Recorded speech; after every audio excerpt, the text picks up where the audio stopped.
Stephon Castle, the 6'6", 215-pound guard with a massive 6'11" wingspan, made an immediate defensive impact in his rookie season with the San Antonio Spurs. From the jump, Castle showcased an impressive variety of defensive tools, and in this video, we're going to break down exactly how he stood out on that end of the floor.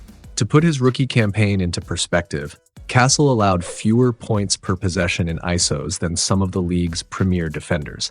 Names like Toumani Camara, Ausar Thompson, Jaden McDaniels, Jrue Holiday, and even his own teammate Victor Wembanyama, who many believe would have taken home Defensive Player of the Year had he stayed healthy. That's how elite Castle was when guarding one-on-one. Now, it's important to understand the context of the Spurs system. San Antonio operates a help-heavy defensive scheme, where defenders are constantly rotating, stunting ball handlers to interrupt their rhythm, cutting off driving lanes, fully rotating over to stop penetration, and then recovering out to shooters if the ball is kicked out. It's a system that demands high-level awareness, timing, and most importantly, energy. And that energy, well, it comes from the makeup of the roster.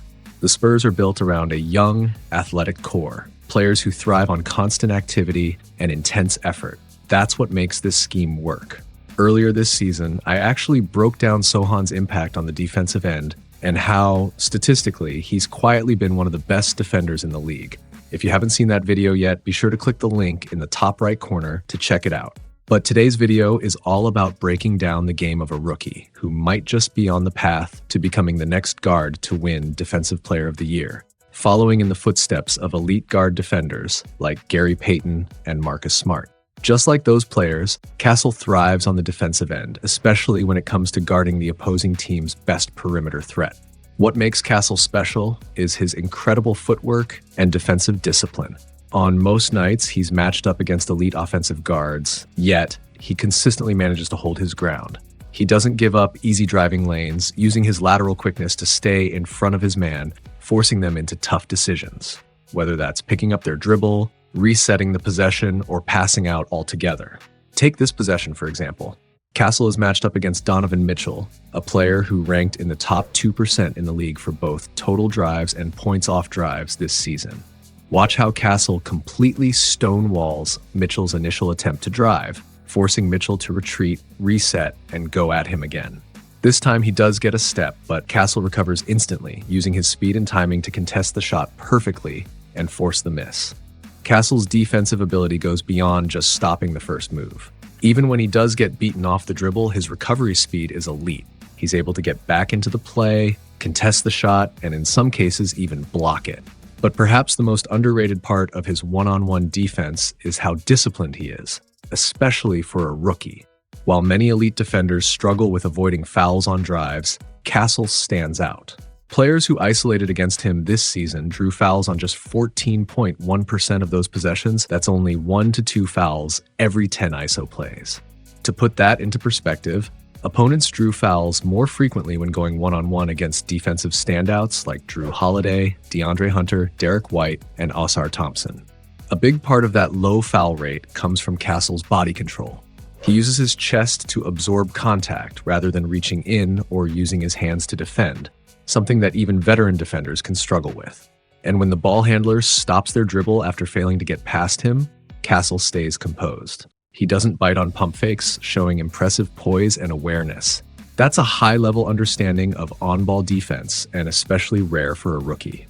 But like I mentioned earlier, Castle doesn't shut down every single drive attempt. He does get beat off the dribble from time to time. However, what separates him is how quickly he recovers. His agility and recovery speed consistently allow him to stay in the play, often positioning himself well enough to still challenge the shot and force a miss. Take this play, for example. Harden is expected to receive the handoff from Powell, but instead, Powell keeps it and quickly crosses over, driving past Castle. Castle was clearly anticipating the handoff, which caused a slight delay in his reaction to Powell's sudden move. And yet, despite being a step behind, Castle recovers in stride, stays attached to Powell, and just as Powell elevates for the layup, Castle meets him at the top and swats it away.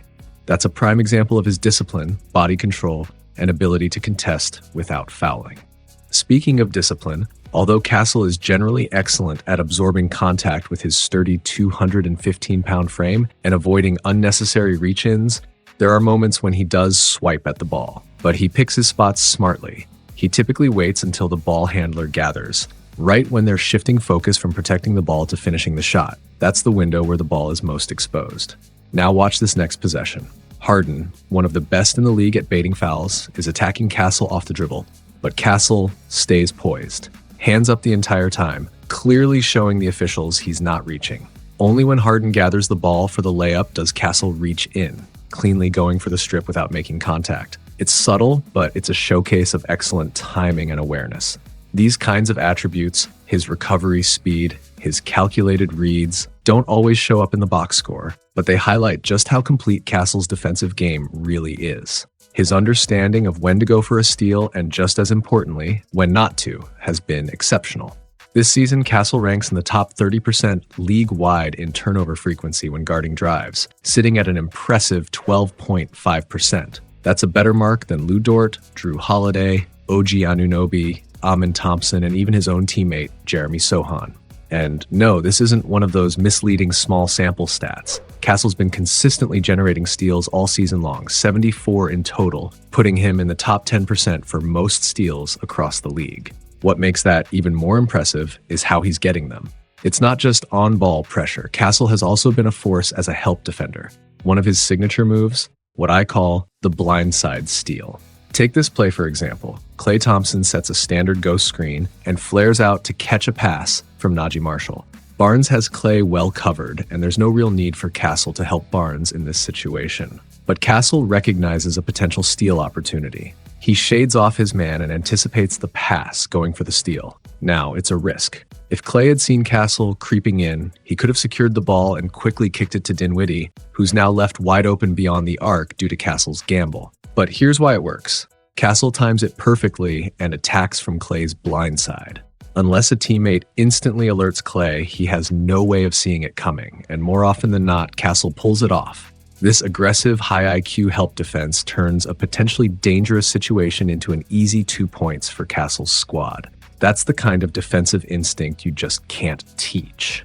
And this is something I actually touched on in a previous breakdown of Dyson Daniels' defense, his knack for timing those blindside steal attempts as a help defender. That instinct has been a major reason why Dyson led the league in steals this season, racking up an impressive 229 of them. And when it comes to Castle, this same aggressive help defense mindset has paid off in a big way. He's been consistently disrupting plays, jumping passing lanes, and generating steals all season long simply by playing with that same alertness and tenacity.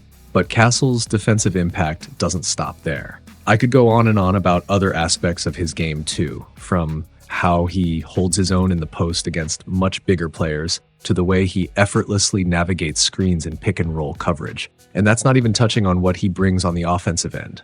So who knows, maybe a part 2 breakdown is in the works where I dive deeper into the areas I didn't get to cover today.